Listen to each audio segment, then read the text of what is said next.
پہلے میں اپنے آپ کو پھر آپ بہترین مومنین متقی مومنین سے پرہیزگار مومنین سے یہی گزارش کروں گا کہ ہمیشہ اللہ کی تقوی کو اپنائیے اور یہی تقوی الہی بہترین توشہ آخرت ہے۔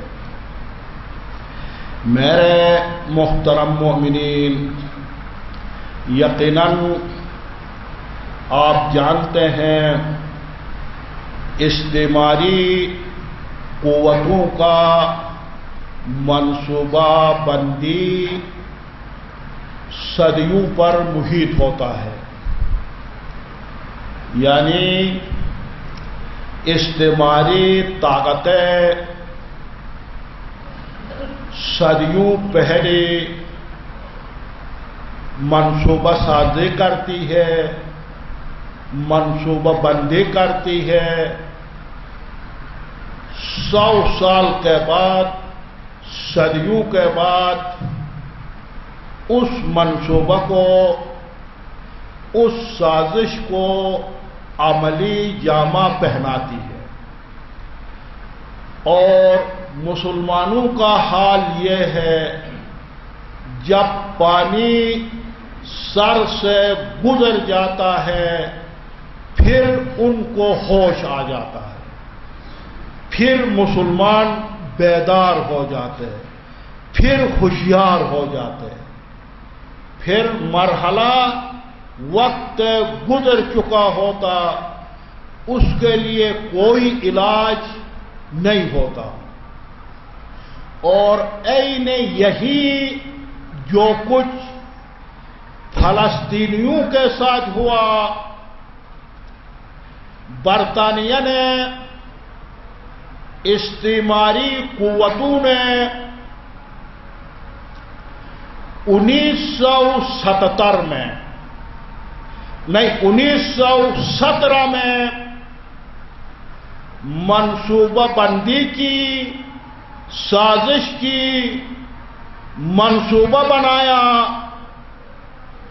کہ دنیا کے نقشے میں ایک یہودی ریاست فلسطین کے اندر وجود میں آنا چاہیے۔ 1917 میں نظریہ دیا، سازش کا منصوبہ بندی کی، اور پھر جا کر 1948 14 مئی کو اس منصوبہ کا عملی جامہ پہنایا، یعنی ایک یہودی ریاست کا اعلان کر دیا، ایک یہودی ریاست کو وجود دیا گیا سرزمین فلسطین میں۔ اس دن کو آج بھی فلسطینی یوم نکبہ سے یاد کرتے ہیں۔ یوم نکبہ کا معنی یعنی ذلت کا دن، رسوائی کا دن سے یاد کرتے، ہر سال مناتے ہیں۔ اور مسلمان اس وقت جب اسرائیل کی حکومت ریاست کو وجود دیا جا رہا تھا، عملی جامہ پہنایا جا رہا تھا، مسلمان تفرقہ بازی میں مبتلا تھے، مسلمانوں میں اتحاد و اخوت و برادری نہیں تھی، اور فلسطینیوں میں وہ ہمت نہیں تھا۔ اگر اس وقت مسلمان بیدار ہوتے، مسلمان ہوشیار ہوتے، اگر اس ریاست کے قیام کو فلسطین کے اندر روک دیتے، ریاست بننا نہ دیتے، تو آج مسلمانوں کا اس قسم کی ذلت و پستی اور رسوائی سے سامنے کرنا نہیں پڑتا۔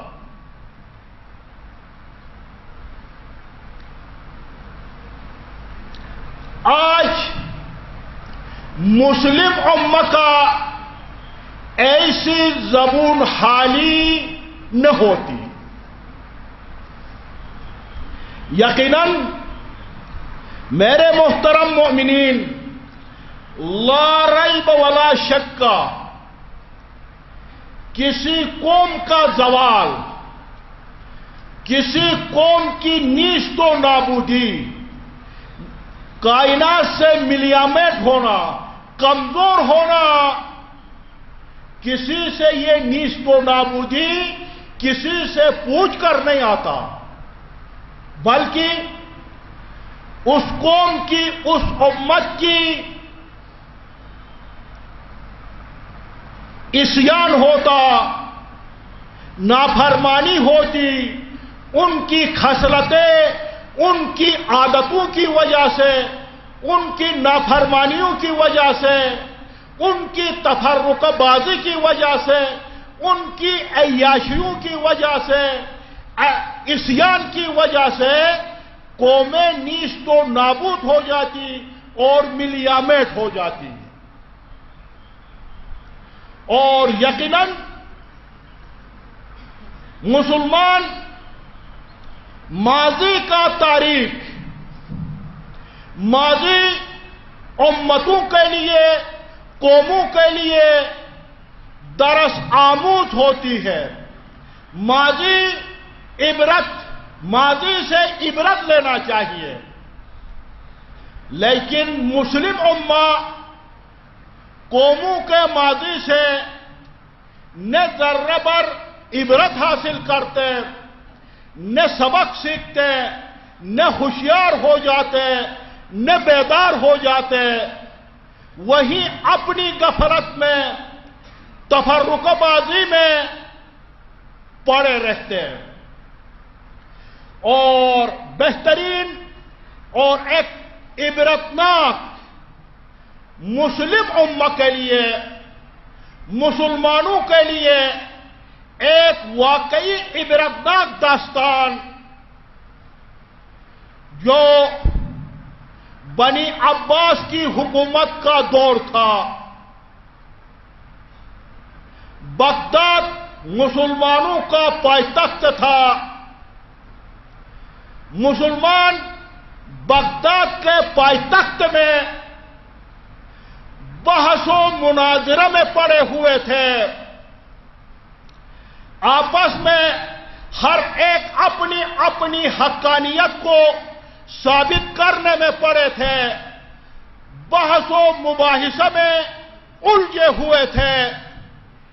اسی دوران ہلاکو خان کی قیادت میں تاتاری فوج نے بغداد کے اوپر حملہ کر دیا.